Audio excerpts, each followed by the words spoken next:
दोस्तों नमस्कार। 4 PM गुजरात पर आप सभी का बहुत बहुत स्वागत है। मैं हूं आपका दोस्त मयूर जानी। दोस्तों आज जिस विषय पे बात करने वाले हैं वो गुजरात से संबंधित तो है ही है, लेकिन मैं ये जरूर मान के चलता हूं कि एक चीज का पर्दाफाश करने जा रहे हैं आज हम इस हमारे प्लेटफॉर्म पे। इलेक्टोरल बॉन्ड को लेकर क्या क्या गफले इस देश में हुए होंगे, इसकी एक छोटी सी झलक जो है वो झलक हम आपको दिखाने जा रहे हैं।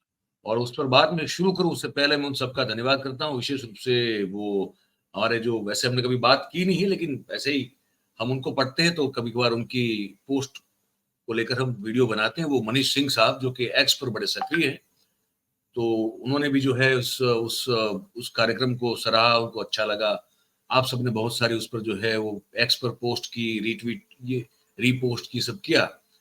कुल मिला के उद्देश्य तो यही है दोस्तों कि जो सही लगे, जो सच लगे वो आप तक पहुंचाना। और अगर वो एक्सेप्ट हो रहा है, अगर उसको उसको स्वीकृति मिल रही है, तो जैसे जैसे वो बढ़ती जाती है स्वीकृति तो हमको अच्छा लगता है, इसलिए कि आशा और उम्मीद जो है वो उसका कद बड़ा हो जाए। हमारे हमारे लिए उसका कद बड़ा होता रहता है, तो उसका अगर कद बड़ा होता रहता है तो हमको लगता है कि नहीं, फिर जो प्रयास कर रहे हैं वो सही दिशा में है। इसलिए सबका बहुत बहुत धन्यवाद करते हैं। अब आज का कार्यक्रम शुरू करते हैं। देखिए, वो इलेक्ट्रल बॉन्ड को लेकर तो बहुत कुछ हुआ, अभी भी उस पर जो बातचीत है वो हो ही रही है। इसमें एक नया, एक जिसे कहते हैं घटस्फोट आज हुआ है, आज वो करने जा रहे हैं। और वो करेंगे कौन? वो करेंगे आम आदमी पार्टी के बहुत ही सीनियर नेता हैं, कैलाश दान गढ़वी साहब। हमारे पुराने मित्र भी हैं, पुरानी पहचान है हमारी, और हम जानते हैं कि बड़े सन्निष्ठ व्यक्ति हैं। और वो कच्छ जो है वहां से वो लड़ भी चुके हैं और कच्छ को उन्होंने अपना कार्यक्षेत्र बना हुआ है। कच्छ आप जानते हैं, वो कच्छ जो कि एक बार भूकंप में पूरी तरह से ध्वस्त हुआ, जहां पे फिर ये आरोप लगा कि केशुभाई पटेल की सरकार ठीक से वहां पे काम कर नहीं पा रही है रिहेबिलिटेशन का, और उसी के चलते फिर नरेंद्र मोदी साहब जो है उनका पैराशूट लैंडिंग हुआ। और उसके बाद बहुत सारी जो कच्छ की बातें उन्होंने देश और दुनिया में कही और उसको पुनः निर्माण करने का सेहरा अपने सर पे बांधा। वही कच्छ जहां पे अदानी साहब का एक बहुत बड़ा बंदर भी बना हुआ है। कच्छ की बहुत बड़ी अहमियत है हमारे यहाँ। वो कच्छ जिसपे बच्चन साहब को आपने ये टूरिज्म की ऐड करते हुए देखा कि कच्छ नहीं देखा तो कुछ भी नहीं देखा। वही कच्छ की जो है एक उसमें से एक कंस्टिट्यूंसी जो है उस पे उन्होंने लड़े थे कैलाश दान गढ़वी साहब। पर वो जो बात लेके आए हैं इलेक्ट्रोल बॉन्ड में, जिस तरह से एक बहुत बड़ी साजिश हुई है, वो मैं चाहूंगा कि मैं उन्हीं के मुंह से जो है आपको वो सुनाऊं, ताकि आपको पता चले कि ये जो दिख रहा है उतना भी गंदा नहीं, उससे बहुत ज्यादा गंदा मामला है। ये जो धंधा है वो जो दिख रहा है उससे ज्यादा गंदा है। तो वो और कितना गंदा हो सकता है, ये कितना विकृत हो सकता है, उस पर जो है हम गढ़वी साहब से आज बात करेंगे। गढ़वी साहब, आपका बहुत बहुत स्वागत है 4 PM गुजरात। नमस्कार। अब आप हम जी नमस्कार। नमस्कार। आप बताइए, मैंने तो पूरी आपकी डिटेल पढ़ी और मुझे फिर अपने हिसाब से मैंने पूछताछ भी की, तो बड़ी गंभीर बात है ये। अगर यहाँ पे ये हुआ और कहाँ-कहाँ क्या-क्या नहीं हुआ होगा, आप विस्तार से बताइए दर्शकों। इलेक्ट्रल बॉन्ड की जो ये पूरी दास्तां बाहर आई है, और मैं पहले ये बता दूं बीच में, मैं शुरुआत में बता भी दूं, ये जरूरी है। गढ़वी साहब बहुत जाने माने चार्टर्ड अकाउंटेंट है, is a very learned personality. साथ पॉलिटिशियन तो है लेकिन बहुत ही अच्छे और बहुत ही विद्वान चार्टर्ड अकाउंटेंट। जी आप बताइए। नमस्कार दर्शक मित्रों, अभी तक हमने सुप्रीम कोर्ट का धन्यवाद किया, अब बहुत बहुत धन्यवाद करना पड़ेगा कि जिस तरह से सुप्रीम कोर्ट के एक जजमेंट ने इस देश के राजनीतिक इतिहास में सबसे बड़ा आर्थिक घोटाले को बाहर लाया है। और एसबीआई जैसे बैंक, नेशनलाइज बैंक जो वर्ल्ड की टॉप कुछ बैंकों में से आती है, उसमें इलेक्ट्रल बॉन्ड के थ्रू किस तरह से ब्लैक मनी, व्हाइट मनी, सही गलत करने का बड़ा काम हुआ।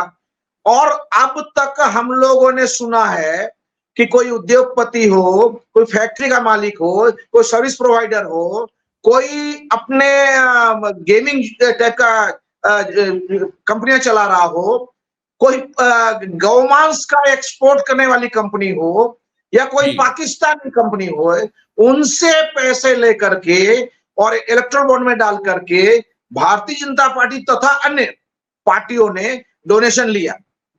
मगर पहली बार ऐसा सुनने में आ रहा है कि ऐसे किसान, बहुत छोटे आदमी के साथ में इलेक्ट्रल बॉन्ड का पैसा लिया गया, उसके साथ ब्लैकमेलिंग किया गया, उसको मिसअंडरस्टैंड किया गया, उसको तथ्य समझा करके, उल्टी बात समझा करके उसके पैसे को इलेक्ट्रल बॉन्ड में डाल दिया गया।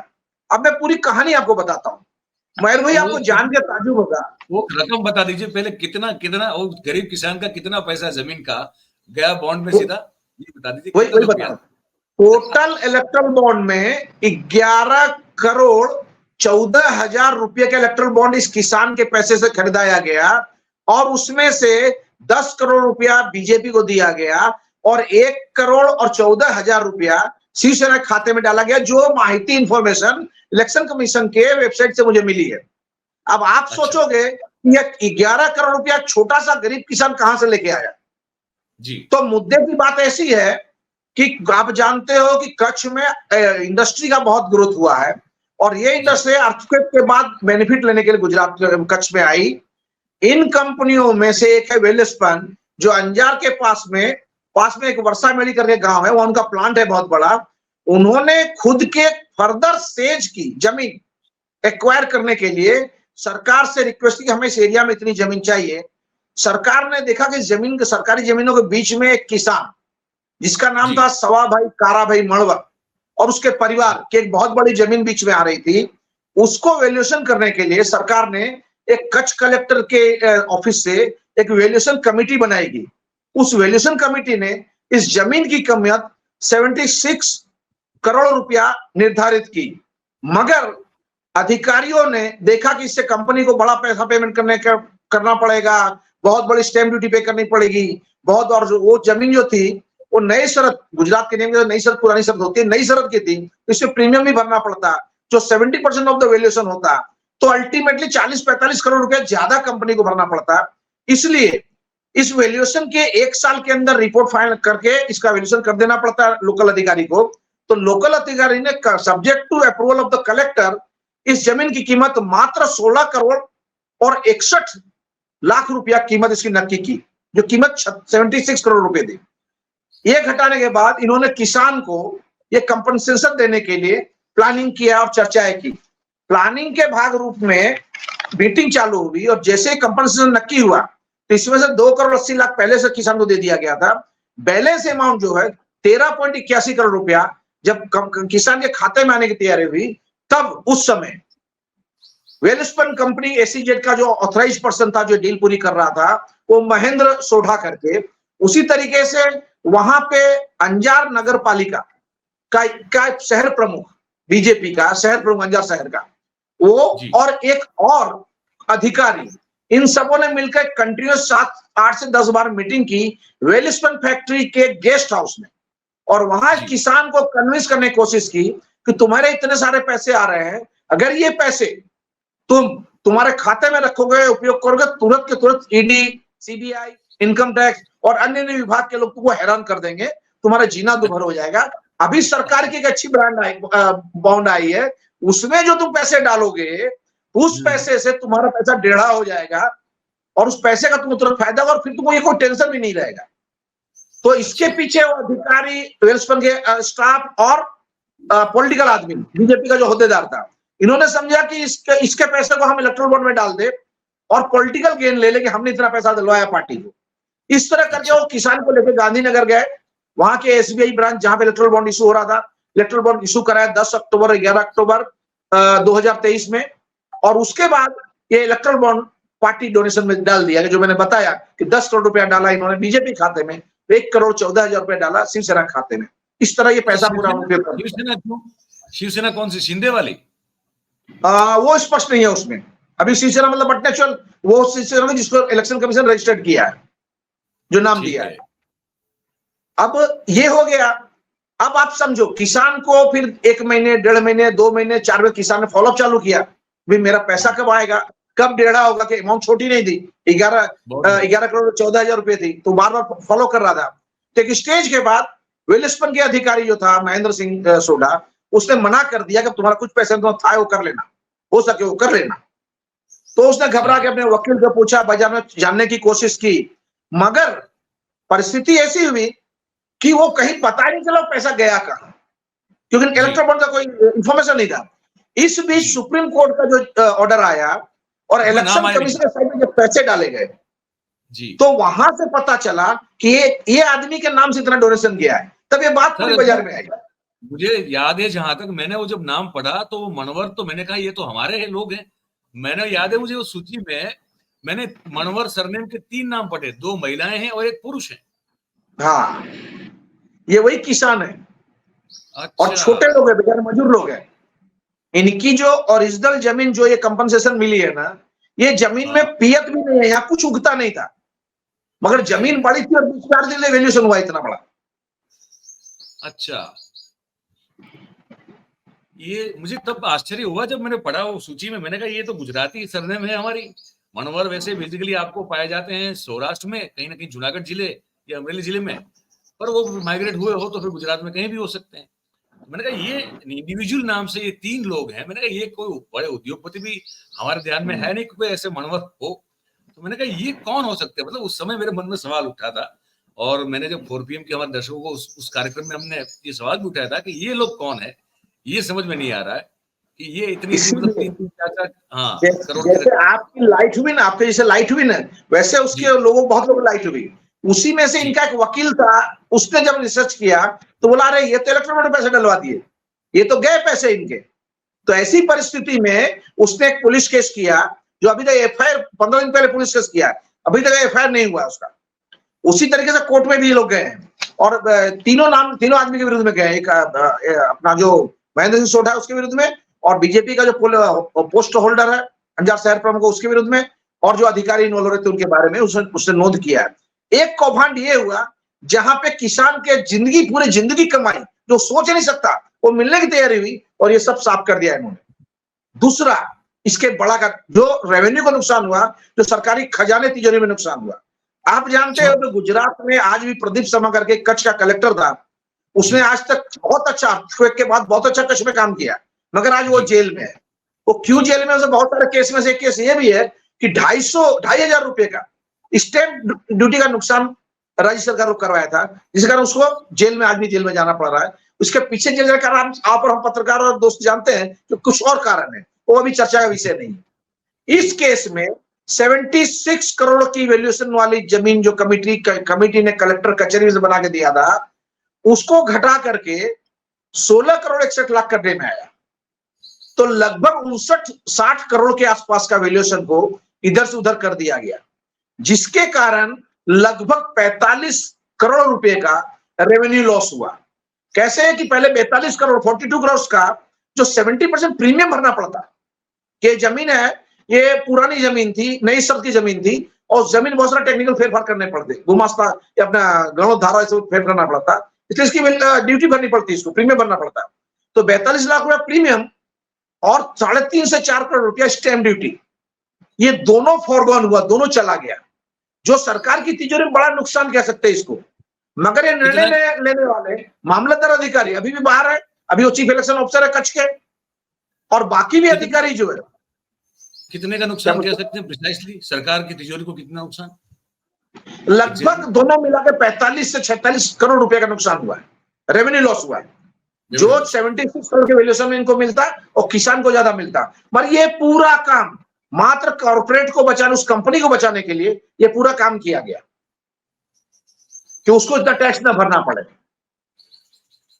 उसको टैक्स तो ये एक ऐसी मिली भगत थी जिसमें पॉलिटिकल पर्सन, कॉर्पोरेट का आदमी और पॉलिटिशियन तीनों इन्वॉल्व थे। मैं अब इसमें मोटिव समझना चाहता हूं, क्या ये जो इसकी वैल्यूएशन जब कम करवाई गई 76 करोड़ के ऊपर की जमीन, हालांकि कहा कि कहा कुछ वहां कोई फसल नहीं, वो बंजर थी, ठीक है, लेकिन जमीन तो थी, उसकी थी, उस किसान की थी, उसकी मिल्कियत थी। उस जमीन की जो वैल्यूएशन इतनी कम आंकी गई या तो करवाई गई, इसके पीछे का मोटिव कुछ समझ में आ रहा है कि क्या हो सकता है मोटिव? मैं बताता हूं आपको। इसमें एक्चुअली क्या है कि इस टाइप कोई भी वैल्यूएशन जब कलेक्टर ऑफिस की टीम कर लेती है तो विद इन 1 ईयर इसको फाइनल कर दिया जाता है और कंपनसेशन पे कर दिया जाता है, अदरवाइज रीवैल्यूएशन में फाइल जाती है। तो ये लगभग सितंबर महीने के एंड तक इसका डिसीजन लेना जरूरी था, नहीं तो रीवैल्यूएशन में जाती। तो अधिकारी जो वहां थे, इन्वॉल्व थे, लोकल अधिकारी थे, उन्होंने जो सेटिंग किया वो कंपनी के साथ में, कंपनी खुश करने के लिए कंपनी टाइप करके, और वो इस प्रॉपर्टी की कीमत जो है वो कम कर दी, subject to approval of collector करके उसको पेंडिंग डाल दिया, और कंपनसेशन जितना हुआ हो गया। अब किसान चाहे तो फर्दर क्लेम कर सकता है उसको बैलेंस पैसा लेने के लिए, तब तक ये अटक गया। तो इससे फायदा कौन, लाभार्थी कौन है इसका, समझने सी बात है। इसका लाभार्थी कौन है? तो लाभार्थी वो कंपनी है जो कम स्टैंप ड्यूटी भरनी पड़ेगी उसके सेज के लिए, और दूसरा लाभार्थी जो हिडन लाभार्थी है वो सभी रेवेन्यू के अधिकारी, एडमिनिस्ट्रेटर अधिकारी और बहुत सारे, जिसका मनी ट्रेल नहीं मिल रहेगा अपने को, बट वो कहीं ना कहीं इसमें पक्के इन्वॉल्व हो गए, तभी उन्होंने इतना बड़ा कौभांड करने का हिम्मत किया है। ये वेलस्पन कंपनी क्या करती है? ये जो कंपनी है वेलस्पन कंपनी, वहां पे टॉवेल का उनका बड़ा यूनिट है, फैब्रिक का बहुत बड़ा यूनिट है वहां पे, और बहुत बड़े पैमाने पे उसने वहां पे इंडस्ट्री डेवलप की है। और अर्थक्वेक के बाद एक कंपनी है जो बेनिफिट अपने अर्थक्वेक जोन में स्पेशल मिल रहा था, तब भाई उसने वहां अपने हिसाब से काम भी बहुत कुछ किया है, और बड़े पैमाने पे एम्प्लॉयमेंट भी जनरेट किया है। बट एक छोटे से किसान का हक खा जाने का इतना बड़ा गुना भारतीय इतिहास में, वो भी राजकीय डोनेशन की तरह, आई थिंक ये ऐतिहासिक घटना है, और इसमें जो कोई भी इन्वॉल्व है उस आदमी को कड़ी से कड़ी सजा मिलनी चाहिए। तभी ये देश का जो दाता है, अन्नदाता है अपना, जो मेहनतू किसान है, जो गांधी जी कहते थे कि छेवाड़ा नो मानवी, सबसे लास्ट आदमी जो है उसको सबसे ज्यादा फायदा मिलना चाहिए। तो ये सब खा गए फायदा उसका, जिसको कहते हैं कि सबसे अंत में जो बैठा हुआ है, जो खड़ा है, या तो बेचारा लेटा हुआ है, उसकी अगर वीकनेस है, तो अंत में खड़े हुए लोग जो है उनको वो बेचारे ही कह सकते हैं। और क्या कह सकते हैं, मतलब अच्छा, मुझे ये शब्द इस्तेमाल करना अच्छा नहीं लगता, लेकिन क्या कहें, वो इसीलिए तो उसके उदय की बात लगातार की जाती है, और उसी के साथ ये धोखाधड़ी की गई। सरकार का रेवेन्यू लॉस हुआ, कंपनी को बहुत बड़ा। अब जो लॉस सरकार का हुआ कैलाश भाई, वो लॉस तो वो फायदा कंपनी का मानेंगे ना, 45 करोड़ का तो कंपनी को फायदा हो गया, फायदा ही हुआ, सीधा फायदा हुआ, सीधा फायदा हुआ। जो लॉस सरकार का है वो करोड़ों में, मतलब 45 करोड़ का फायदा आप कह रहे हैं कि उस कंपनी, वेलस्पन कंपनी को हुआ, और किसान को पूरी तरह से 60 करोड़ का घाटा हुआ। एक तरह से नहीं, 60 नहीं, 11 तो चले गए, तो ऑलमोस्ट उसको तो कितना 3-4 करोड़, 59 करोड़ का घाटा, 59 करोड़ का घाटा कम किसान को हुआ, उसको इतना मिला। हाँ। दूसरी बात कि आपको पता करना पड़ेगा, इसी पीरियड अगर वेलस्पन कंपनी ने अगर इलेक्ट्रल बॉन्ड खरीदा होगा और भी अपने तरह से, तो वो एक तरह का पार्टी कंट्रीब्यूशन भी इस भाव को घटाने के लिए किया हो, ऐसा मिल सकता है, जो अभी रिसर्च करना बाकी है।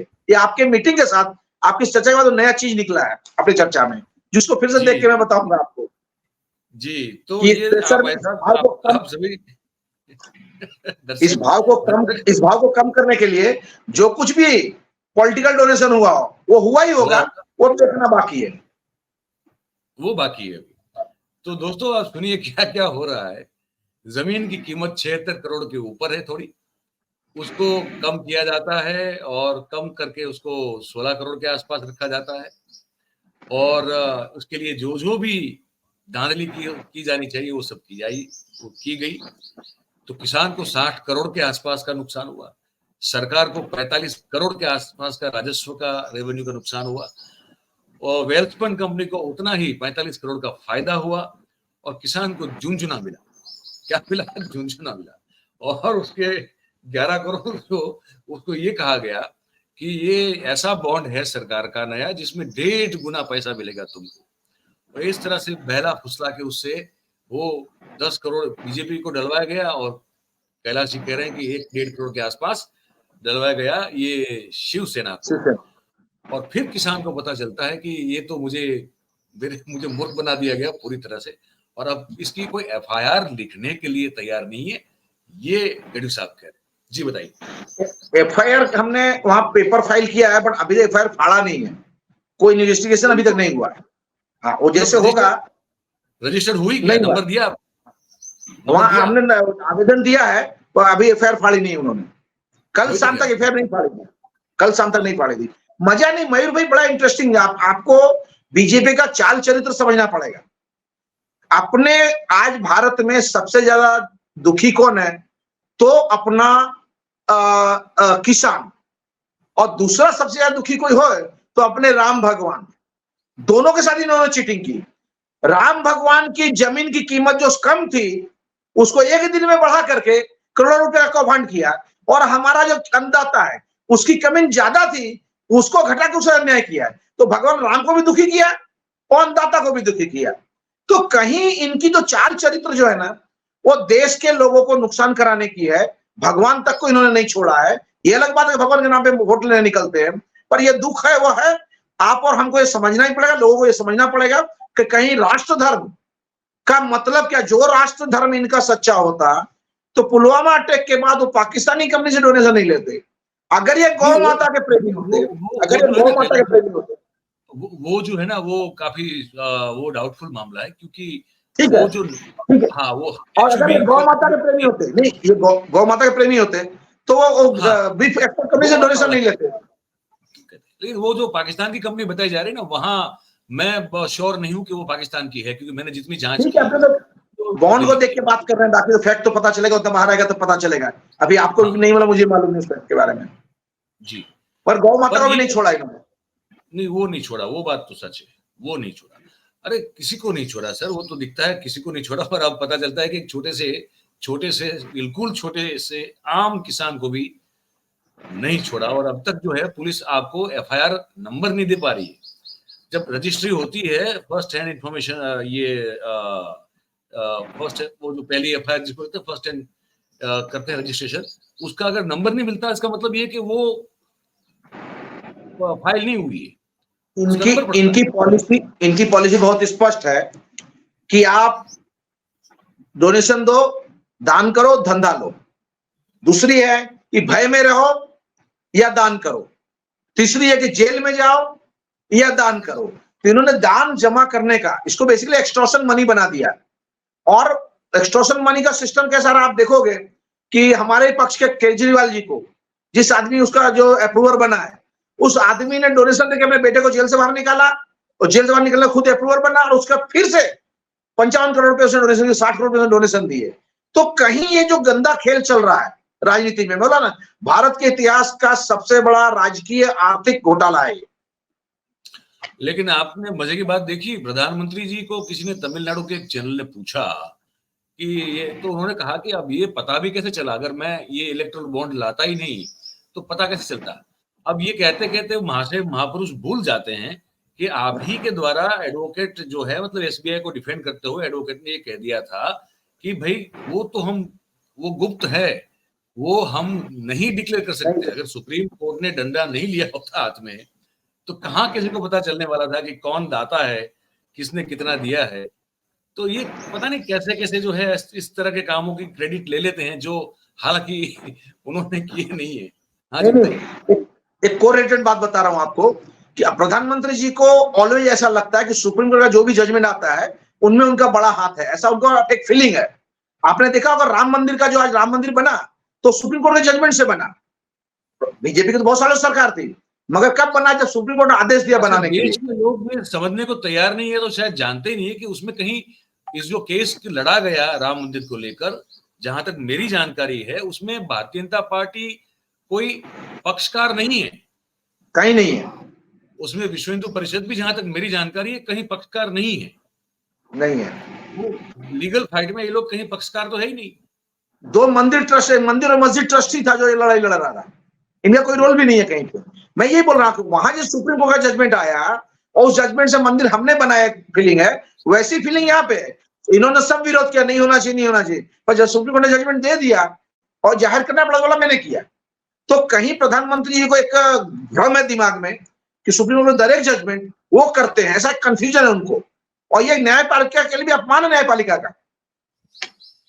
वो तो है सर, वो तो है। तो चलिए उम्मीद करते हैं इस पर जो भी डेवलपमेंट होता है, गढ़वी साहब आप हमको जरूर बताइएगा, इस पर बात करते रहेंगे, क्योंकि ये मुद्दा ऐसा है जिस पर जहां पे चुप नहीं बैठा जा सकता। ये ऐसा मुद्दा है जो आपने अभी उठाया है, इस मुद्दे पे चुप नहीं बैठ सकते। तो उम्मीद करते हैं कि प्रेशर बने और आपकी जो कोशिश है और सबकी वो भी कामयाब हो, और उस किसान को कम से कम पैसा तो मिले उसका। मैं तो ये सोच रहा हूँ। मैं यही बोल रहा हूँ, अभी कच्छ जो है ना, कच्छ एक लास्ट एरिया, साइड का एरिया हो गया। अब होता क्या, वहां पे जितने भी उद्योग और बड़ी बड़ी कंपनियां आई, उन्होंने एक वहां रैकेट बना करके और जमीन कब्जा करना, गौचर खा जाना, टावर्स पे की जमीन खा जाना, प्राइवेट पार्टी जमीन खा जाना, फिर फैक्ट्रियां हो और कोई काम हो। अभी आपने देखा होगा हमारा काठड़ा गांव, वहां पे एक गांव है, वहां उन्होंने गौचर का पूरा प्लानिंग कर दिया, सरपंच ने कंसंट्रेटर नहीं दिया तो भी कलेक्टर ने अप्रूवल दे दिया, और बहुत बड़ी जमीन गौचर की और एयर ट्रिप में ले जा रहे हैं।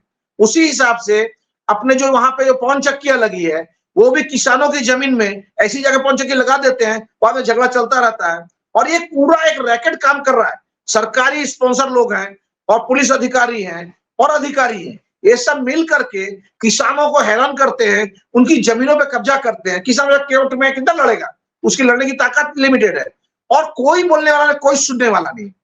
अभी एक केस के मैं बाद में चर्चा करेंगे उस केस के बारे में। उस केस के मामले 3 जगह हमने एफआईआर करने के लिए रिक्वेस्ट डाली है, अभी तक कोई एफआईआर मिले 2-2 महीने से ऊपर हो गए। बहुत बड़ा कौभांड है वो, पर नहीं हो रहा है। इसका मतलब क्या है कि समहाउ ये सब भारतीय जनता के होद्देदार हो, पुलिस के अधिकारी हो या एडमिनिस्ट्रेटिव अधिकारी हो, ये सब मिलकर किसी सत्ता के भय में या सत्ता को सपोर्ट करने के लिए सामान्य आदमी से विरुद्ध में काम कर रहे हैं, ये स्पष्ट दिख रहा है आपने। बिल्कुल सर, बिल्कुल। बहुत बहुत शुक्रिया, बहुत बहुत धन्यवाद, आपने वक्त निकाला और इस मुद्दे पर खुल के जानकारी दी दर्शकों को। आपसे ऐसे ही बात करते रहेंगे, इसमें कुछ अपडेट हो तो हमको जरूर से बताइएगा sir. Thank you very much for joining us. Thank you. तो दोस्तों, कैलाश गढ़ी साहब थे, जो मुद्दा उठाया, बड़ा बड़ा क्या कहें, मतलब कि अब इसमें कहने के लिए आपके पास शब्द जो है कम हो जाते हैं। मतलब आपको लगता है कि कैसे हो सकता है एक जमीन जो एक कंपनी को चाहिए, जो कंपनी 2 दशक से वहां पे फैली हुई है, बीच में एक टुकड़ा है किसान का, जमीन का, अब वो चाहिए, ठीक है, वो चाहिए तो खरीद सकती है, उसमें कोई आपत्ति नहीं है, लेकिन किस तरह से खरीदा गया ये जो कह रहे हैं, और इसकी एफआईआर तक रजिस्ट्री, उसकी रजिस्ट्री भी नहीं हो पा रही है। कल शाम तक की बात बता रहे थे कि अब तक वो एफआईआर रजिस्टर नहीं हुई है। तो यही है, बस ये सब सुन के बस हमको तो एक ही बात का नारा लगाने का मन होता है कि जोर से बोलो जय श्री राम, और क्या कहें। आप कुछ अगर कहना चाहते हैं तो कमेंट बॉक्स में लिख के हमको बताइएगा। बात अगर आपको हमारी सही, सच्ची और पसंद आ रही हो तो फिर आप इस वीडियो को लाइक जरूर करें, इस वीडियो के लिंक को आप शेयर करें हो सके उतना, और हमारा जो चैनल है 4PM गुजरात, उसे आप सब्सक्राइब करें और अपने आसपास के लोगों से करवाएं। बहुत बहुत धन्यवाद करते हैं आप सभी का जो इस कार्यक्रम में हमारे साथ जुड़े। Thank you very much. नमस्कार।